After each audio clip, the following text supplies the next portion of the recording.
Good morning, everybody. Good morning. How's everyone Good doing? morning. Good. How are you? I'm doing well. Since you all are our honor students here, you know how we do our Zoom. We turn our cameras on, even though you may be the only ones that have to do this. But you are at a higher level, so you have to turn them on so you can present yourself. I don't care what your hair looks like. I don't care what your face looks like. It's all about face-to-face communication and learning today. So, how are you guys doing with the cold? Not that well. Not that well. What about you, Miss Brown? How you doing with the cold? I don't think she can hear us. I think her image has stopped. Miss Cannon, how you doing?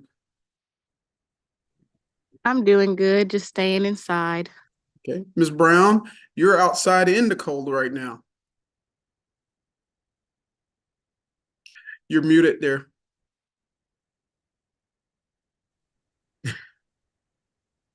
Morning. Yeah, I just came from practice. Oh, okay. How you doing over there? It's very cold. It's really, Good. really cold. It's gonna get colder. It's 17. Miss Young, how are you today? I'm cold. I'm like too cold. I'm like, I can't do this. Miss Pierce, how are you?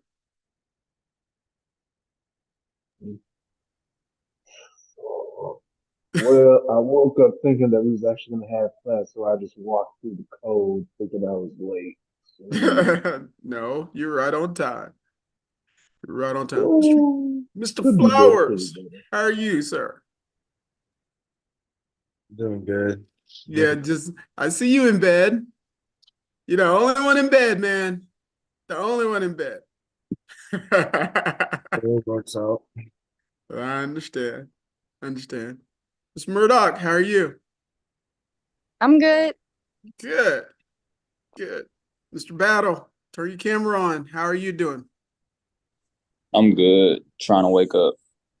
See, he's got that bass in his voice this morning. Trying to get there. Mr. Wycliffe, how you doing, sir? I'm doing good. See, he's got that bass in his voice too. So all of y'all cold. That's okay. That's okay. We got about another month and a half of this. We'll make it through. We'll make it through. Okay. So today we're just going to talk about two subjects. I'm going to talk about one subject completely, and the second concept anyway, partially, and you would just simply have to follow up on the reading of the materials as well as the slide itself. Today we're going to talk about critical thinking, and everyone in this class and basically everyone in college have been informed of critical thinking in high school. But have you ever put the practice of critical thinking into play? Critical thinking is an easy task to state, but it's a very hard task to apply. And it requires you to look at a situation without emotion. And if you infuse emotion into the critical thinking process, the biases you have will tend to take over and then skew your way of thinking. So let's start something that's very emotional and we'll apply it to critical thinking. And I'm going to pop this up on my screen so that you'll have it. And I want you to know this recording is being simulcast to other classrooms, to my online classroom as well, for them.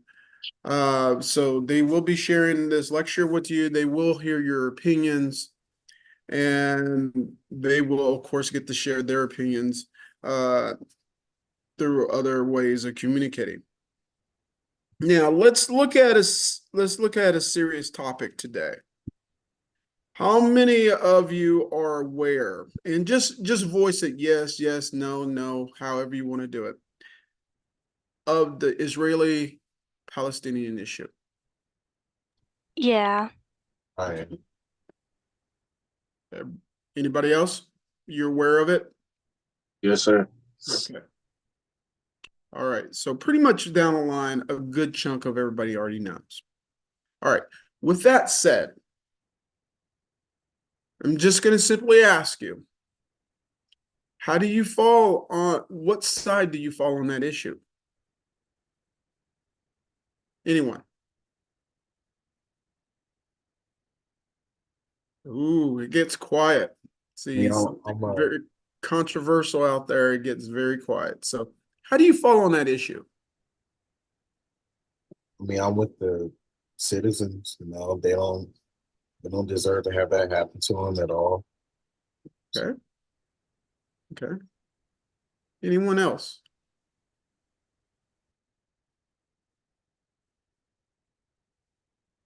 There's only one brave person in this classroom? Or does everybody not necessarily have an opinion? For me, like I've heard about the issue, but I Mhm. haven't looked too much into it, so I don't have an opinion because I guess like I'm like just not looking into it. Mhm. Hmm. So that makes sense. That makes sense. And that's being very, very careful. And there's nothing wrong with being careful. People look at being careful as being timid, which is not. Being careful means you don't want to fall into a hole before you commit to something. So I have to pick on Mr. Flowers because he spoke up. And I will use him as an example. My question to Mr. Flowers: how well do you know of the situation between the Israelis and Palestinians? I don't know everything, but from what I see on the news and what my parents talk about, um, I know a little bit about it. Okay. So what of the history of this do you know And, from hearing from your parents in the news? well, I heard a major thing about it is like there's people uh pretending to be pretending to be uh pretending to be Jews and stuff and calling themselves that when Mhm. they're not actually that. Okay. I'm not sure I've ever heard of that. Who is supposedly pretending to be Jews? Huh? Who are the ones pretending to be Jews?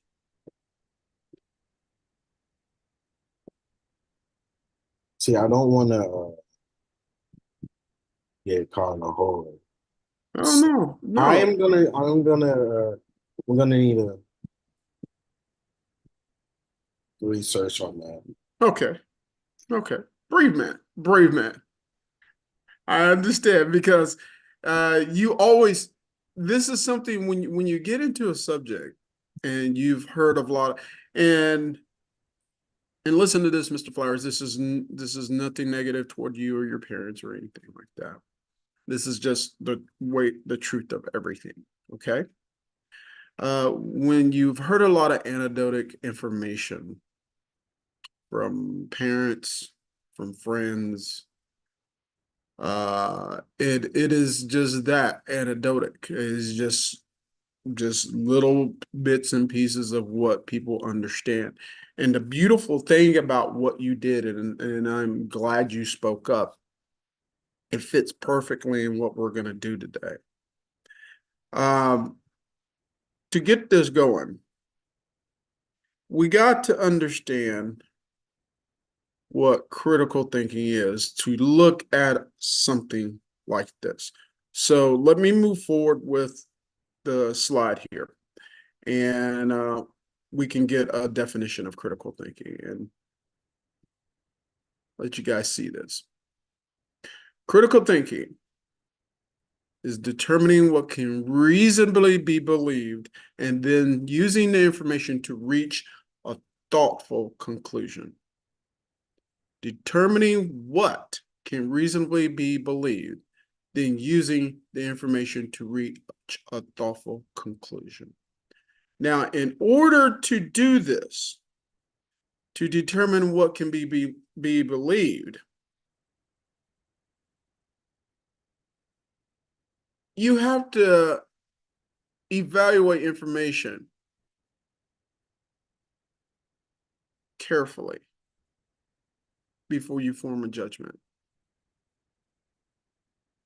You have to listen to both points of view. You have to be responsible. And then you have to know the facts of the situation, which requires you to do a lot of research. So we can go back to the Palestinians and the Jewish situation and how that started. A brief abstract of this is that where Israel is now, it was called the State of Palestine. It was ruled by the Ottoman Empire, back in the 1800s up until the late 1800s to the early 1900s, where the British took it over, and they basically laid claim to it. The Palestinians and the Jews lived basically together within this area, which is today Israel. And you had two groups of people, Jewish, Palestinians. And by this time, the Palestinians pretty much outnumbered the Jews. Move forward just a couple of decades to the beginning of World War II, there was a situation in which German Jews boarded an ocean liner. And this is the catalyst of everything that started out. Went from port to port to port, from England, ports in England, ports in Canada, Newfoundland, Greenland, down to the United States, France, even to ports in South America, asking for asylum, because the Jewish families that were on this ship knew what was going on in Nazi Germany at the time, and they didn't want to stay in that situation. But since everyone rejected them, they were running out of food and fuel. They went back home to Germany, where they, of course, were forced to leave the boat, and eventually they were all taken to concentration camps, and pretty much everybody that was on that ship were eventually killed. Then, of course, World War II was fought. Found out that over 8 million Jews were murdered, another 5 million gypsies and other groups, disabled people, homosexuals. And all in all, it was, at the end of it, systematically just murdered people by herding them into concentration camps. It was almost 20 million people. Now think about that number, 20 million people. So that means if you were to look at it, that means almost, that's the entire state of Oklahoma, the entire state of Kansas, and the entire state of Arkansas was basically killed. So because of what happened, you had a lot of Jewish people leaving Europe because Europe was destroyed. It was totally gone at this time. And they were migrating down into Palestine. And within 1 year after World War II ended, the Jewish population went from 1 million to almost 10 million. And basically, the numbers between the Palestinians and the Jews in that area pretty much leveled out. And because of the level of tragedy, the United States and the other powers that won, as well as the new forming United Nations, needed to resolve what many people would say at that time, the Jewish issue. What are we going to do about these people having a homeland? So the United Nations drew up a plan. Basically, England drew up this plan, having a state for Jews and a state for Palestinians in Palestine. The United Nations approved it, and in 1947, the state of Israel and the state of Palestine were approved by the United Nations, and the United States was the first country to recognize the state of Israel and the state of Palestine. 24 hours after that recognition, Palestine, Egypt, Syria, Jordan, all invaded Israel massively in order to wipe the Jewish state out and reestablish Palestine completely. And it was considered by many Israelis today as the liberation war for them. And that, after I think it was 3 months of fighting, maybe a little bit longer, they drove all the forces back. Of course, with a little help from the United States military support. And they established Israel. Now, Israel at that time took a little land from Palestine, but the Palestinian state still kind of existed. And Israel stayed strong. About a couple of years later, Egypt invaded Israel again. Israel fought them back, took more land from Egypt.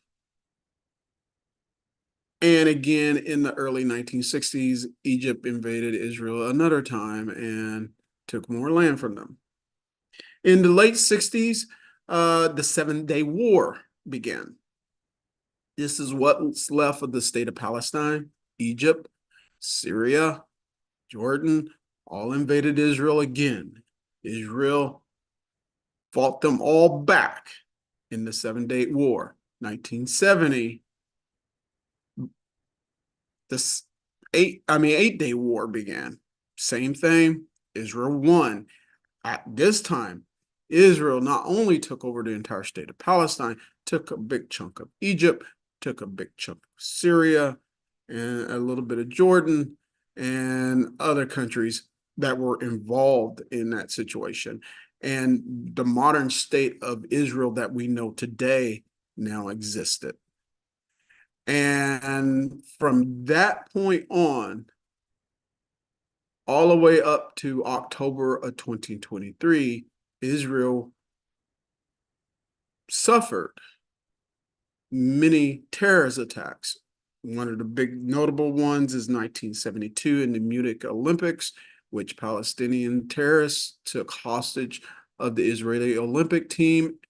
And during a raid on those Palestinian terrorists, and the German police tried to save the Olympic team, the Palestinian terrorists killed the entire Olympic team.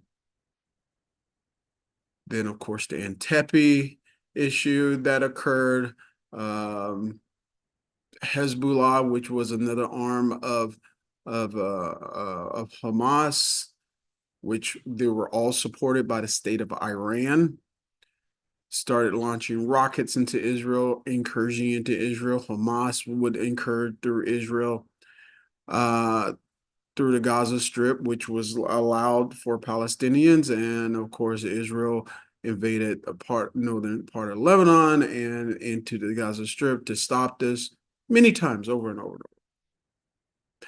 And all in all, since 72 all the way up to today, it was thousands of Israelis have been killed. And don't get me wrong, thousands of Palestinians as well as many Lebanese were killed because of this.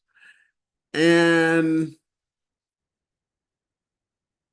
eventually Israel built up the wall that you know today around the Gaza Strip. And Israel only asks of the Palestinian state and many of these groups that you allow Israel to exist, because when these invasions occur, when you get Hamas and Hezbollah involved, they pledge that Israel, the state of Israel, should never exist and all Jews in it should die. There have been over 10 peace accords. There have been attempts by the Palestinian Authority, which is the legitimate government of Palestine, but Hamas had so much control, it overrode them. Every leader under the Palestinian Authority that reached out for peace has been assassinated by Hamas.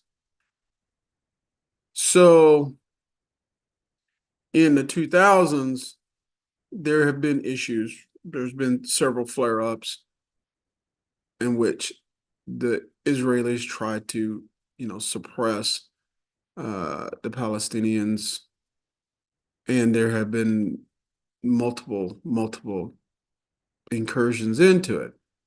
But all in all is that Israel simply say, hey, we want you to admit that we exist and that you don't wipe us out. Most Palestinians believe this and want this to happen, but you have a large group of them who belong to Hamas and Hezbollah in Lebanon that don't. And they continue to fight. So Israel clamped down on the Gaza Strip, cut all resources off to stop rockets or other military implements being fired into Israel. And of course, October of this past year, Hezbollah launched a major offensive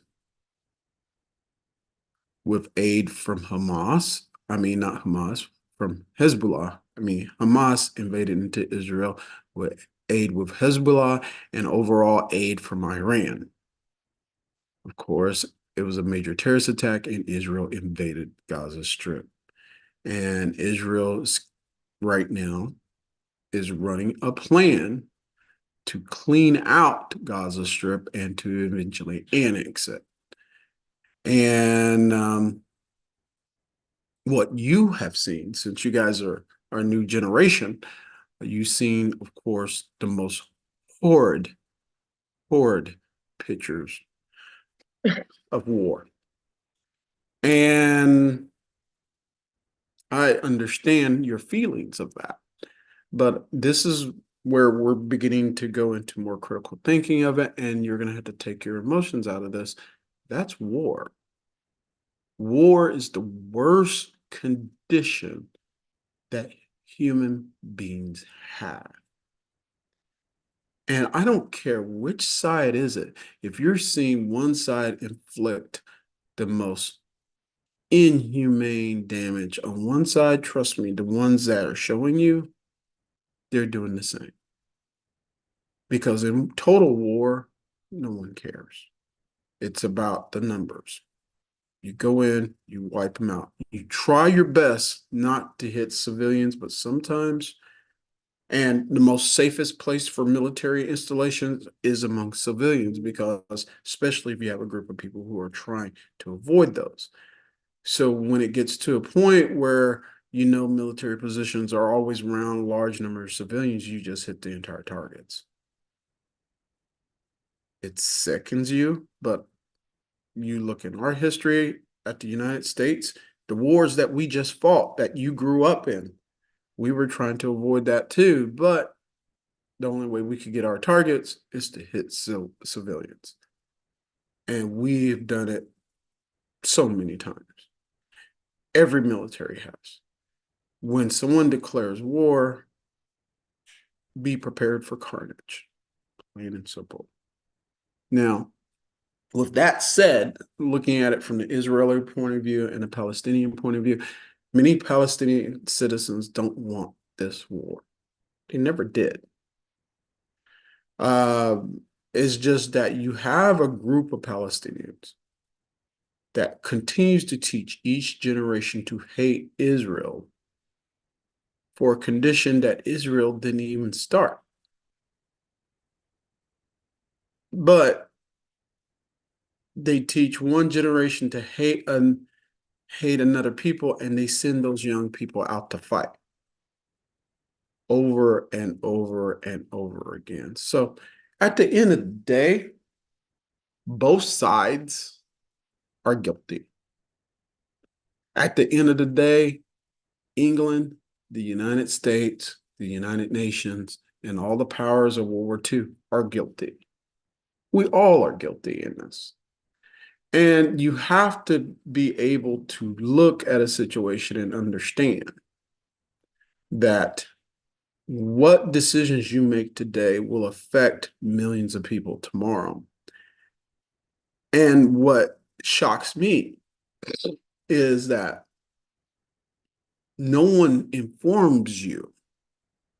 And when I say no one informs you, I'm talking about you young people here, of how important these issues are, because we're going to leave this country to you with the agreements that we've made, with the situations that we've created, and you're going to have to deal with it. And you being the majority in this country in 2040, you have no one else to point to as being at fault for decisions being made but yourself. And not being informed and understanding this is going to hurt you. And it seems like a lot of people just don't care. So you ask, what does this have to do with critical thinking? Critical thinking means that the information I just gave you, you have to know that information to look at a situation like that. Because if you listen to anecdotal information from this person and this person and this person, you're not even going to get a quarter of the knowledge of what's going on. And even what I gave you here is not the entire picture. I gave you a little. You have to research. You have to look at both sides of the issue. And then once you have the research, once you've looked at both sides of the issue, you have to come to a conclusion, a thoughtful conclusion of how to proceed. And if you don't, you'll either die from inaction or you will spoil it through your emotions.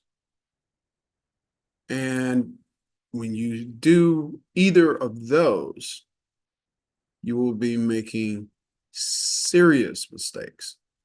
Serious mistakes. I don't mean to just come and directly lecture you about this in this way, but a lack of critical thinking is one of the reasons why that problem exists.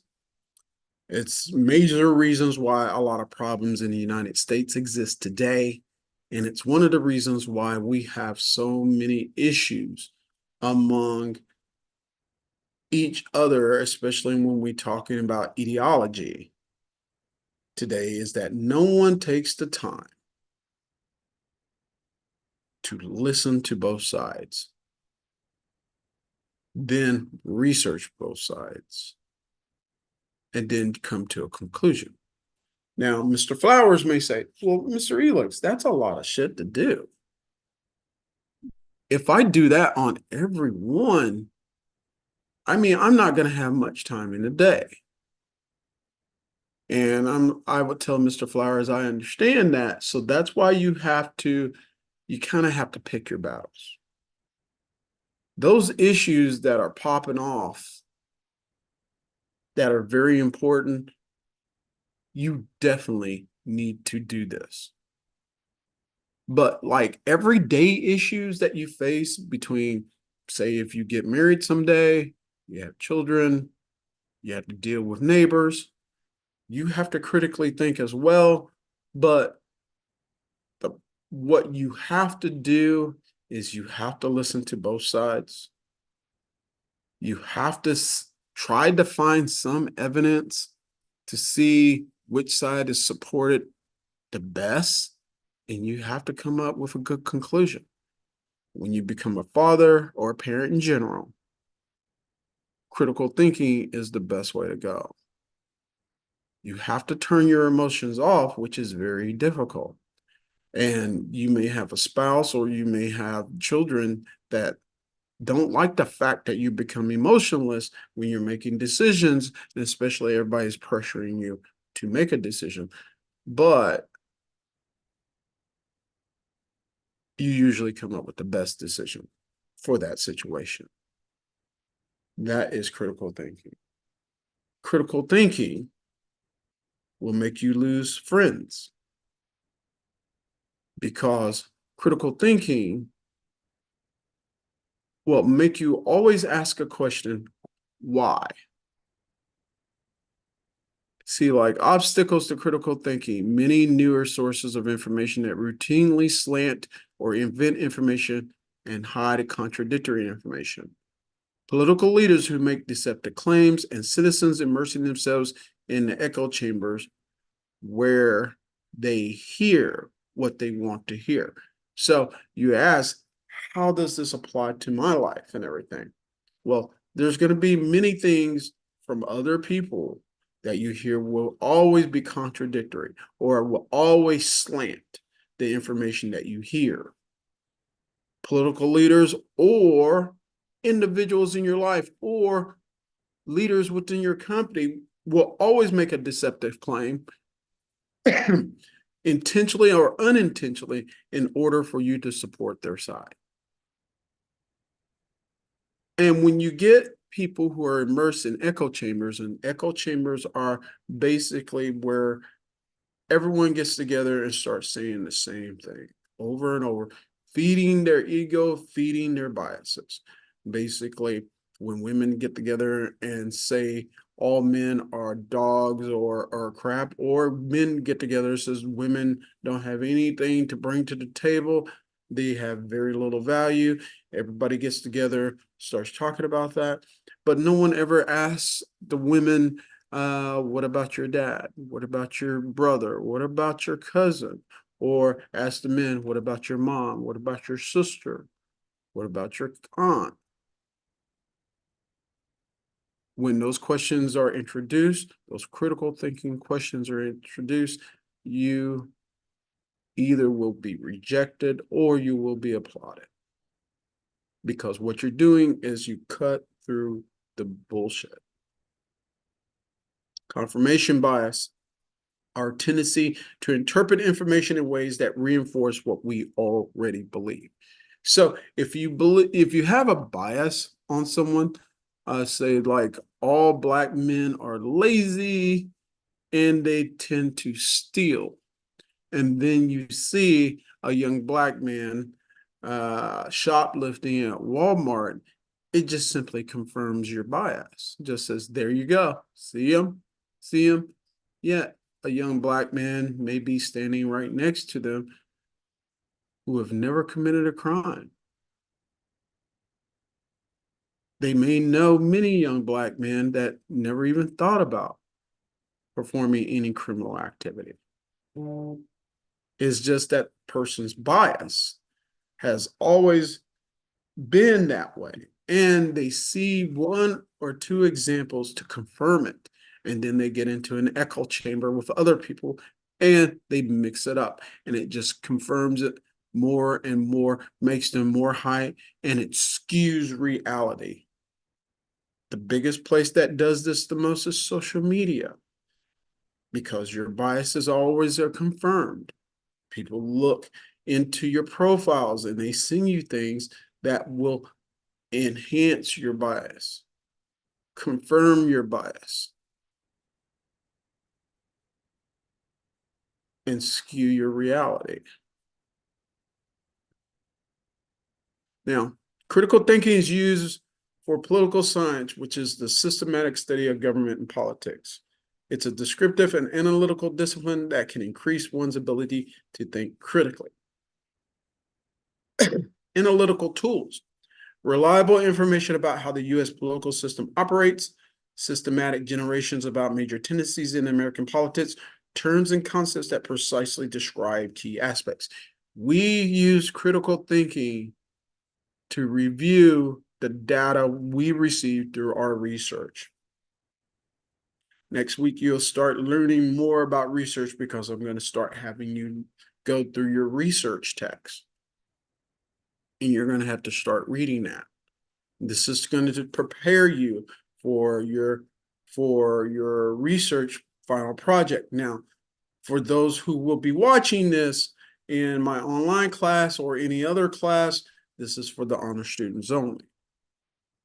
So don't worry about the research project. But once you go out looking for information, you always are critical thinking. You always want to hear the side of a person who's speaking in a conflict, or you want to get clean information.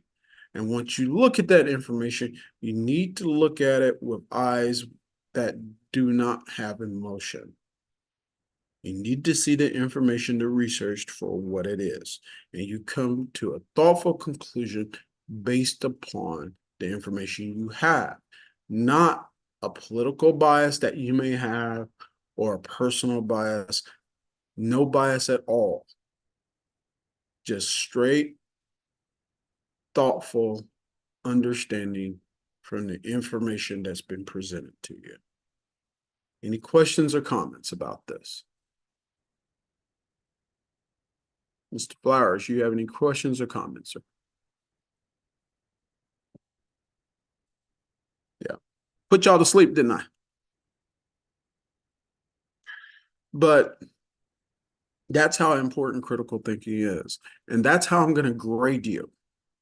Because I will be able to tell in your writings that you do that you have not practiced this. So get it together. You're going to have to use this process. If there's an issue that we're going to talk about, you have to see both sides of it. You have to research it. You have to come to a conclusion, and you have to support that conclusion with the evidence you have. If I see any of that stray, points will be taken off of your work. Okay?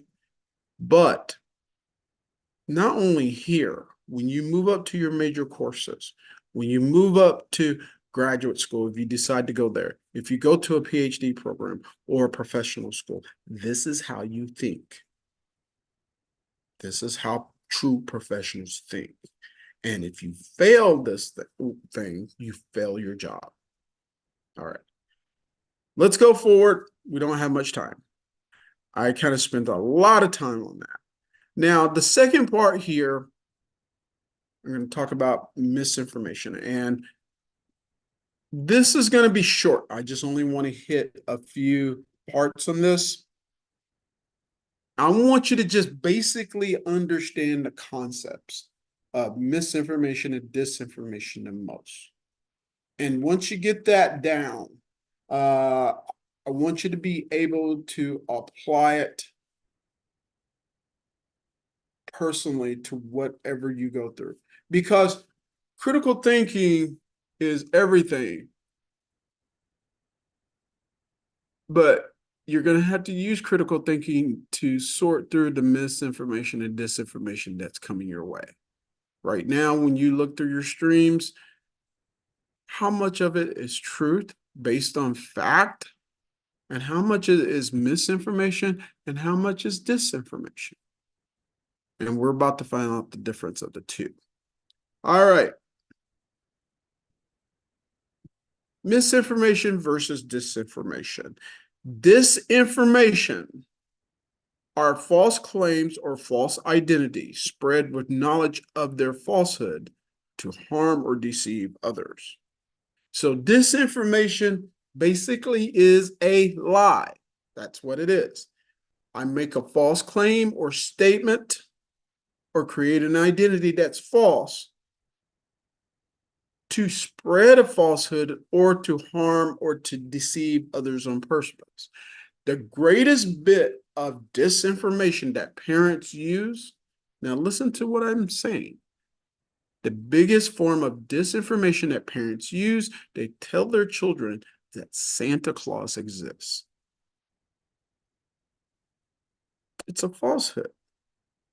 It's a falsehood to deceive. It's not a falsehood to harm, but it's a falsehood to deceive so that children can get into the spirit of Christmas. Misinformation is false claims believed sincerely. So when that child tells his friend or tells her friend, hey, Santa Claus exists and will be bringing presents to my home on Christmas Day, that's disinformation believed by the child. And the child is spreading that disinformation, which is now misinformation, because the child truly believes that Santa Claus is going to come into their house and deliver their presents and then walk away. So disinformation is a lie. It's an intentional lie. Misinformation is a lie that is believed to be true. Easy to remember? Straight up, right? All right. All right. Let's go to next. The term fake news is a bad term. Don't ever use it. Why? Because it's ambiguous. I mean, what is it? It's weaponized. Fake news, fake news. You know who said it? I just make the voice. The person used it for all of its worth. But you know what? There's better terms like false news or disinformation, or just outright saying you're lying. I mean, I feel better telling the person, you're freaking lying. Or you're just spreading disinformation for blah.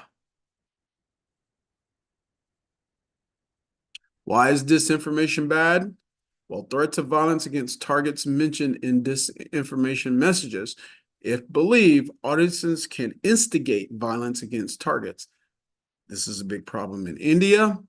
I need to update this because this is not only a big problem in India, this is a big problem now in Africa. This is a big problem in the Caribbean.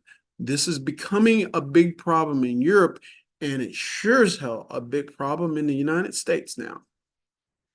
Because our example is January 6th of 2020, where a bunch of disinformation went out there and we had the insurrection on the nation's capital. There's also disinformation of health threats concerning COVID-19, false information about what can be used to cure COVID-19, or even worse, false information that COVID-19 didn't exist, or COVID-19 was intentionally released by a lab. The information that is beginning to be sorted out is it's a possibility of three things: that it was a disease that came from an animal that was eaten and passed through the chain. Number two, that yes, it was a disease that was discovered in a lab through some experiments. And what happened is not that they intentionally released it, And you have to think too. Why would you intentionally release a virus on your own people? But I regress. Not intentionally released it, but one of the biggest problems labs do have is when people don't follow safety protocols. And they half-ass wash their equipment, their hands, themselves, and they go out into the general public with possibly a virus or bacterium on their hand and they spread it. Third, the same theory, but instead of a person didn't wash up properly, that the person did not dispose lab equipment properly or destroy it properly, and it transferred to someone and it spread. And finally, that it was a straight up transfer from a bat or a rat. Now you may think, how can it transfer from a bat or a rat? Through fecal matter, through bites, through saliva. That happens quite commonly. Spotlighting non-existent problems and ignoring the real ones. Spotlighting, like many people on the conservative side always talk about things that are woke, and so focused on wokeness that they don't see that the national debt is the biggest problem. Or spotlighting things, talking about from the liberal point of view, people being insensitive, that you're shaming this, you're shaming that, or you're racist. And the problem truly is most people are not doing that, but you have to allow people to be who they are. It paves the way for fascism, where the ambitions of the powerful, rather than the truth, determine public policy. We notice that when you hear these terms being used by either side, they are all used to achieve power or financial gain. Generally, it degrades people's ability to make informed decisions, which is one of the distinguishing characteristics of all successful organisms.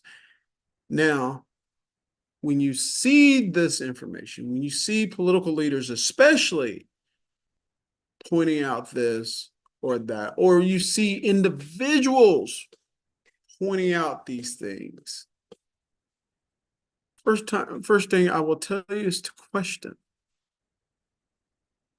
What did they say?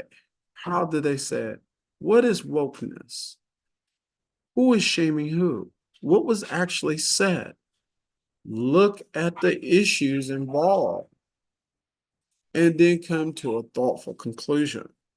Because when you see both sides of the issues, when you explain the information, when you research the information, it becomes quite clear.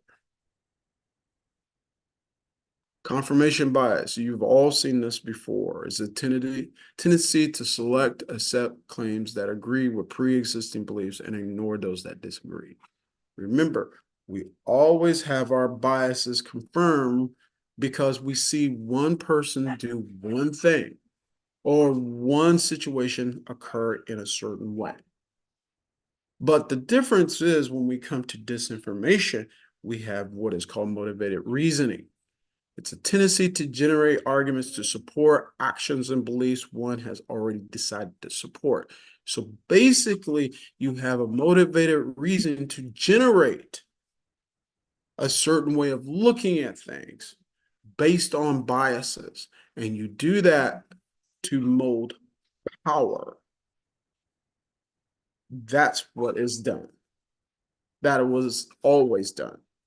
So we see it on the conservative side, we see it on the liberal side, because these people see the biases of the groups involved and what they want to do with their motivated reasoning is to drop some disinformation and stir the pot. Now, let's see. This was going to go into social media, and we could go and finish this up, but we have gone over our time. But I want to tell you guys that misinformation and disinformation is at an all-time high now. And only way you can comb through that mess is to use critical thinking. And if you don't apply critical thinking, you're not going to make it through it. So your generation and your children's generation is going to have to develop critical thinking skills much higher than my generation, because you will be saturated in dis and misinformation. And the only way out, and the only way for leaders, true leaders, to stand up and get to their people is to be able to have this process and be able to communicate it properly to the people that they will be able to believe it. Any questions or comments about this? A lot. This is the longest lecture I'll probably give, because I don't usually like to go with this. Like I said, 20 minutes, that's it, then it's us.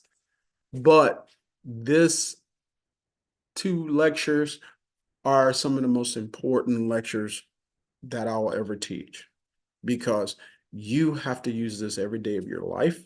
You have to use this every day of your careers. You have to use it until the day you die.